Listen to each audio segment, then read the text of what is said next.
민족의식이 노예는 있을까요? 없을까요? 예, 노예는 민족의식을 가지고 있을까요? 없을까요? 자, 노예로 살고 있어요. 조선시대 때. 그러면 민족의식이 없겠죠. 그냥 인간으로서 취급도 받지 않고 말 한마디 잘못하면 양반에 의해서 두들겨 맞아서 죽어야 되는 게 노예인데,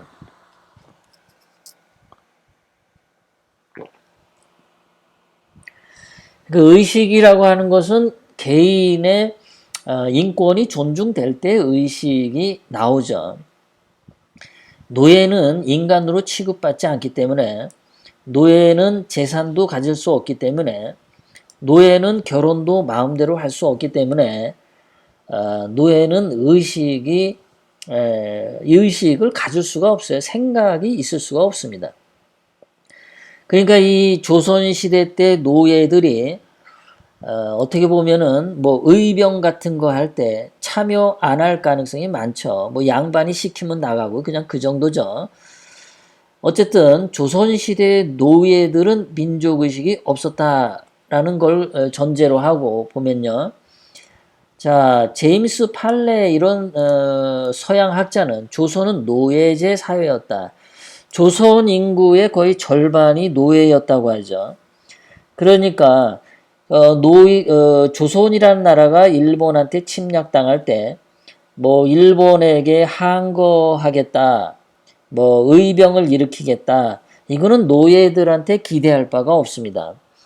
대개 일본이 조선 말기에 한국에 침략을 할 때 보면은 의병을 일으켰던 것은 대개 양반들이 많았죠. 양반들이 의병을 많이 일으켜서 의병장으로서 이제 자기 동네에 있던 노예들이나 평민들이나 이런 사람들을 끌고서 의병 활동을 했는데 그 숫자도 그렇게 크지 않습니다. 그리고 조선 말기에 의병을 일으킬 때 이 상놈 출신들, 평민 출신의 의병장이 양반 출신의 의병장에게 대들면은 사형을 당했던 적도 있죠. 그래서 그런 걸로 봐서도 그 의병을 나가는 사람은 조선 임금으로부터 그 벼슬을 받았다거나 또는 조선 임금으로부터 토지를 받았다거나 또는 조선 임금으로부터 월급을 받았다거나 그런 뭔가 은혜를 받은 자들이 의병장을 하는 경우가 많죠.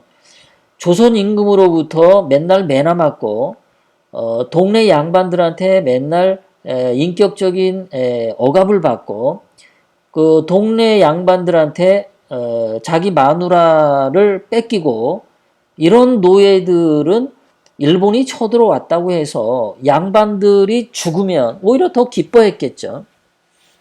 그래서 조선 말기에 뭐 친일을 했다든가 반일을 했다든가 이것은 노예들에게 기대할 수 없는 거다라는 거죠.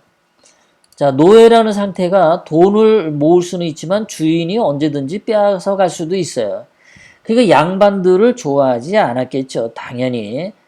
양반 제도가 무너지는 거를 더 오히려 좋아했을 겁니다. 조선 노비들은 거의 물건과 같았어요. 매매가 가능했고 증여가 가능했고 상속이 가능했고 저당의 대상이었습니다.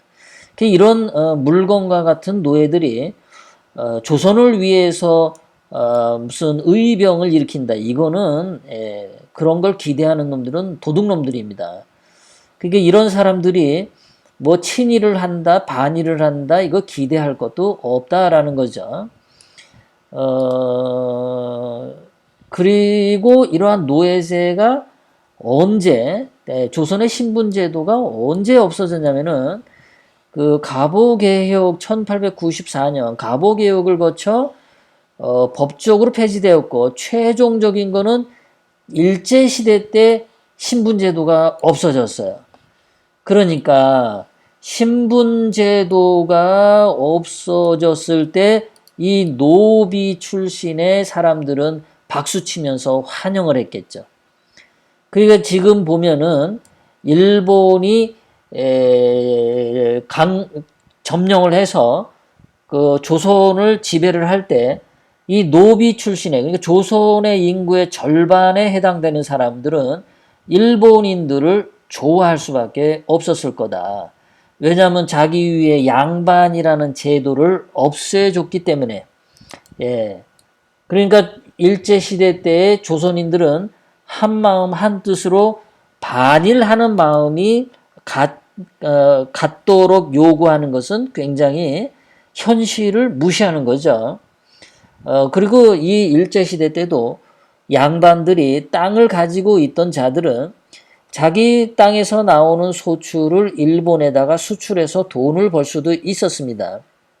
그러니까 양반들이 더 많은 돈을 벌기 위해서 열심히 일을 했었을 거고요. 특히 전라도하고 충청남도 지역은 그 조선시대 때 최고의 곡창지대라서 거기서 많은 쌀을 생산해서 일본으로 수출하고 돈을 벌어서 조선에서 제1가는 1등, 2등 부자가 전라도에 있었습니다. 그 사람들도 당연히 일본을 좋아했겠죠. 조선시대 같으면은 전라도에 있는 사람들이 부자 1등, 2등을 할 수가 없잖아요. 그 한양에 있는 임금한테 모든 것을 다 빼앗겨야 되는데 그래도 일본이 지배를 하면서 이 지주들이 돈을 많이 벌었기 때문에 일본을 당연히 좋아했던 겁니다. 그러니까 일제 강점기 때 일본이 지배하는 것을 싫어할 만한 사람은 누가 있었냐?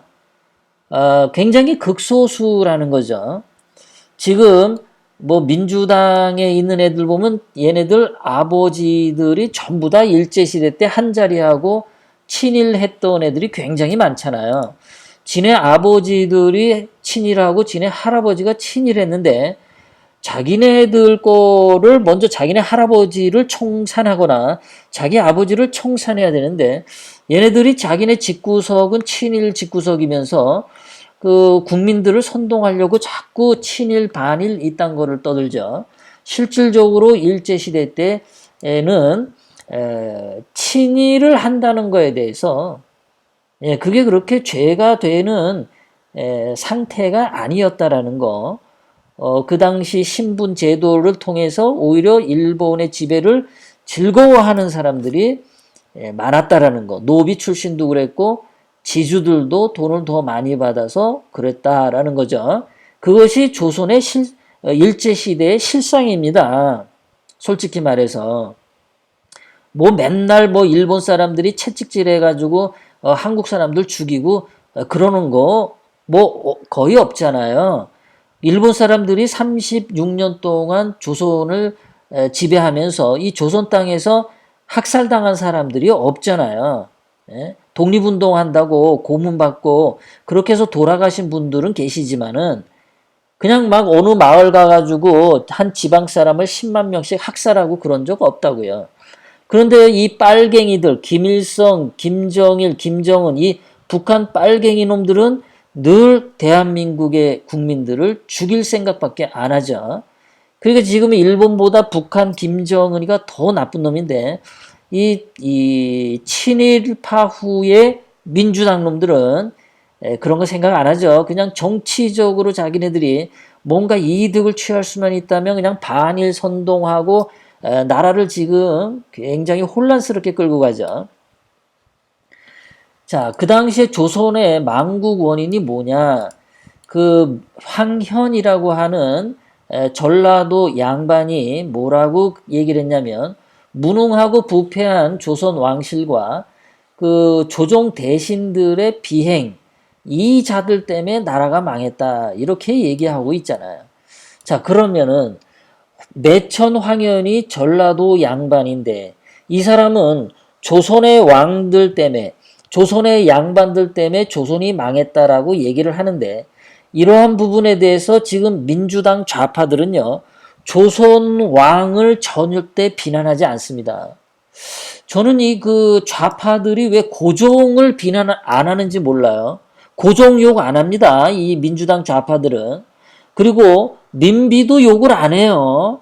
이 민주당 좌파들은 민비를 무슨 명성 황후 굉장히 높게 취급하지 않습니까? 그래서 이 민주당 좌파들은 왜 조선을 이렇게 쓸데없이 미화하는지 그 머리 구조가 굉장히 틀려 먹었어요. 그러니까 일본을 반일을 해야 되니까 조선 왕하고 조선 왕실을 민주당 좌파들하고 동격으로 보는 것 같은데 그것도 얘네들이 정신병자라는 증거죠. 자, 1910년 한일 합방 당시에 그 한일 합방을 수치스럽게 여길 만한 민족의식이 없었다는 거죠. 그 당시 조선에는 민족이 없었다는 거죠. 자, 주권과 영토는 있었지만 이것은 고종 임금 것이지 조선 백성들 게 아니야. 조선이란 나라가 임금 거야, 임금 거. 노예도 양반 거, 다 임금 거란 말이야, 양반 거고. 그러니까 이게 주권과 영토가 없는 거예요. 그래서 조선인들이 스스로를 국민이라고 의식 못했어. 그러니까 다 왕하고 양반의 거니까 이거 일본 사람이 와서 조선을 차지해도 이거 내 거 아닌데 뭐 왕이 손해보겠지, 양반이 손해보겠지 그런 생각을 했다는 거죠. 자, 인간에게 개인에게 자유도 없고 인권이 없으면 민족의식이 없습니다. 그런데 마치 그 당시에 조선 말기에 민족의식이 있는 것처럼 전 민족이 하나로 단결해서 일본에게 저항을 해야 되는데 일본 일제시대 때 거기서 뭐 한자리 하면 전부 친일파다 이런 식으로 매도하는 거는 다 개소리인 거죠. 지금 민주당에 있는 좌파들이 아마도 일제시대 때 살았으면은 제일 앞장서서 친일했을 놈들입니다. 그 놈들은요. 본인들, 지네 부모들, 지네 할애비가 일제시대 때 친일했잖아요. 그러니까 자기네들이 마치 그때는 안 살았다고 이제 와서 막 친일청산하고 정신병자들이라고 밖에 볼 수 없어요. 예, 지금은 무슨 뭐 우리가 학교에서 배워서 의식도 알고 무의식도 알고 무슨 허위의식도 알고 상식이란 말도 쓰고 했지만 조선이라는 나라에서는 의식이란 단어도 없어요. 무슨 무의식이라는 단어도 사용을 안 했던 때예요. 허위의식이란 말도 없었을 때입니다. 그러니까 지금의 잣대로 일제시대 때 뭐 반일을 했니 친일을 했니 따지는 것은 굉장히 오류를 범하는 거죠. 선동하는 거죠. 자, 그 당시에 보면은 조선 왕실 그 고종이라는 이 인간들이 어떤 식으로 생각을 했냐면 이렇게 한 거예요. 조선 왕실은 일제 36년 동안 일본의 황족 대우를 받았습니다. 그리고 천황 가족 다음으로 부자로 살았습니다. 그러니까 조선이란 나라를 일본에 갖다 바치고 아주 잘 먹고 잘 사는 게 조선 왕실이다. 이렇게 조선 왕실은 친일을 했습니다. 이런 친일을 한 조선 왕실을 이 민주당 좌파들은 욕을 안 합니다. 저 그거 굉장히 이상해요. 고종도 막 씹어먹을 생각을 해야 되고 민비도 막 씹어먹을 생각을 해야 되는데 절대 이 민주당 좌파들은 조선 왕실을 친일한 조선 왕실을 비난한 것을 저는 본 적이 없어요. 그거 정말 아이러니입니다. 그리고 이 민주당 좌파들은 동학혁명을 굉장히 칭송하는데 제가 전에도 말씀드렸지만은 의병이 일어났을 때 의병을 공격하고 의병을 진압한 게 누구냐면은 일진회의 급습을 받아 의병이 해체됐다 이런 기록이 있어요. 자, 일진회라고 하는 것은 동학 잔당들이 모여서 만든 게 친일단체 일진회였습니다. 이런 것들도 민주당 좌파들은 동학에 대해서 눈을 감고 있죠. 지금 민주당 애들은 쟤네들은 일관성이 없어. 역사의식에. 그냥 갖다가 선동하기 위해서 이거 갖다 쓰고 저거 갖다 쓰고 그냥 그러는 겁니다. 그때그때 달라요. 논리도 없고 기준도 없고 그냥 막 갖다 쓰는 겁니다. 자, 그 영친왕이라고 여러분들 들어오셨죠? 이 영친왕이 말이죠. 그 이토 히로부미를 굉장히 존경했습니다. 그래서 영친왕이 이토 히로부미가 참으로 나 영친왕을 성실히 보살펴 주었다. 이런 식으로 얘기하고요. 그 조선 왕실은 어쨌든 친일을 했습니다. 이렇게 친일한 조선 왕실이 광복 후에 한국에 와서 조선 왕실을 인정해달라고 했을 때 그것을 거절한 이승만 대통령님은 정말 훌륭한 분이죠. 그것만으로도 이승만 대통령은 굉장히 칭찬을 받아야 함에도 불구하고 이 빨갱이들은 이승만 대통령님을 비난하죠. 조선 왕실을 굉장히 빨아제끼는 것이 빨갱이들이에요. 정말 그 아이러니한 일입니다.